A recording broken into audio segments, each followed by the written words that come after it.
जी, अस्सलाम वालेकुम। मेरा नाम मुजाहिद नकवी है, वर्ल्ड बेस्ड कंसल्टेंट इस्लामाबाद आई-10 मरकज़। आज मैं आपको कुछ चीज़ों में बताना चाह रहा हूँ। अब इस वक़्त हर बंदा अप्लाई कर रहा है यूएसए के लिए। अब यूएसए के अंदर जितने भी एप्लीकेंट्स होते हैं, वीज़ा अक्सर उनका पर्पस सबसे मेन चीज़ होती है जिसको वो फाइंड आउट करता है। इस पर्पस की बुनियाद के ऊपर आपका वीज़ा लगेगा या नहीं लगेगा, ये चीज़ मैटर करती है आगे। जितना स्ट्रॉन्ग आपका पर्पस होगा, उतने आपके वीज़ा चांसेस हायर हो जाते हैं। नॉर्मली हम देखते हैं कि जो बंदा भी इस वक़्त अप्लाई करता है, उसका एक ही पर्पस होता है, या तो वो सिंपली बोल देते हैं टूरिज़्म, या फिर वो न्यू ईयर नाइट का प्लान कर देते हैं आगे कि हमने न्यू ईयर नाइट को वहाँ पे सेलिब्रेट करना है। अब ये जो एक ही तरह का जो आपका पर्पस होगा, इसको वो देखते-देखते, सुनते-सुनते वीज़ा अफ़सर वो तकरीबन थक जाता है। जो भी सेम पर्पस के साथ आते हैं, अगर उसकी सीवी स्ट्रॉन्ग नहीं होगी, तो वो simply visa straight away reject कर देते हैं। इस चीज़ से बचने के लिए मैं आपको कुछ पर्पस बताना चाहता हूँ कि जो मेन चीज़ है आपका केस मेकिंग। आप अगर हमारे पास आते हैं यहाँ पे प्रोफेशनल टीम, आपको खुद से अंदाज़ा हो जाएगा इस चीज़ का। हम आपको एक अलग सा पर्पस बना के देंगे। आपका प्रॉपर केस तैयार करेंगे जिसके थ्रू आप वीज़ा अफ़सर को कम से कम कन्विंस कर सकेंगे कि मैं एक एक्चुअल टूरिस्ट हूँ और मैं टूरिज़्म के ऊपर ही जा रहा हूँ। मेरा जो वहाँ पे पर्पस ऑफ स्टे है, सिर्फ़ और सिर्फ़ इतना है कि मैंने टूरिज़्म करना है और वापस आ जाना है। इस बात के लिए हम आपको एक अच्छा केस तैयार करके दे देंगे। अब एक ही तरह के जो केसेज़ होंगे, वो सेम रिजेक्शन उनके ऊपर पड़ता जाएगा, क्योंकि इस वक़्त न्यू ईयर के लिए है, वीज़ा रेश्यो अच्छी जा रही है। लेकिन अगर आपकी सीवी स्ट्रॉन्ग होगी, तो वीज़ा अफ़सर आपको कन्विंस अगर आप उसको कर सकते हैं, तो फिर आप अच्छे तरीके से अपने जो चांसेज़ हैं, उनको हायर कर सकते हैं।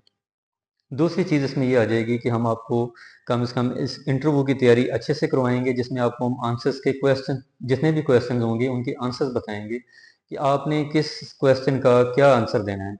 सेम क्वेश्चन्स होते हैं और सेम ही उनके आंसर दिए जाते हैं। जब आपको सेम आंसर वीज़ा अफ़सर को मिलते हैं, तो वो वीज़ा रिजेक्शन उसके लिए ज़्यादा जो है ना वो इतना ज़्यादा वो मायने नहीं करती। तो हम आपको जितने भी क्वेश्चन्स होंगे उनके हम आपको आंसर्स बताएँगे कि किसका आपने क्या आंसर करना है। इवन अगर आपको ट्रैवल हिस्ट्री का आपसे क्वेश्चन होता है और आपने उसको सिंपली बता दिया है कि नो या यस, तो इस बात के ऊपर भी वो इस चीज़ के ऊपर भी वो इस चीज़ को माइंड कर जाते हैं और वो सिंपली स्ट्रेट अवे रिजेक्ट करते हैं आगे वीज़ा को।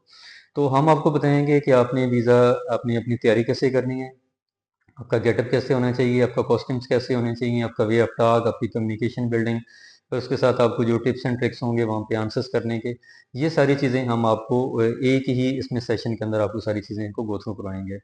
हम अपने एप्लीकेंट्स को ये आपकी उसकी फ़ाइल अच्छी बनाते हैं, सबसे पहले उसका पर्पस तैयार करते हैं, फिर हम उसका पूरा केस मेकिंग करते हैं, देन उस केस के मुताबिक हम उसको इंटरव्यू की तैयारी करवाते हैं। तो इससे क्या होता है कि अगर एक नॉर्मल केस भी आपका होता है, तो हम उसको अच्छा बना के प्रेज़ेंट करते हैं वीज़ा अफ़सर के सामने, और ताकि वीज़ा अफ़सर उसको अपने वीज़ा के लिए कंसिडर करे। फिर जो उसको इंटरव्यू की तैयारी करवाई जाती है, तो उससे कम से कम अपने जो हमारे एप्लीकेंट्स होते हैं, उनको हम एक कॉन्फिडेंस उनका बूस्ट करते हैं। तो इस चीज़ का भी कम से कम उनको इम्पैक्ट नज़र आता है जब वो ड्यूरिंग इंटरव्यू आते हैं।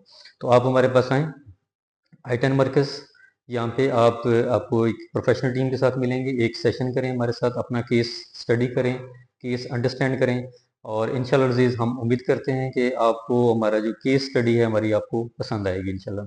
Thank you.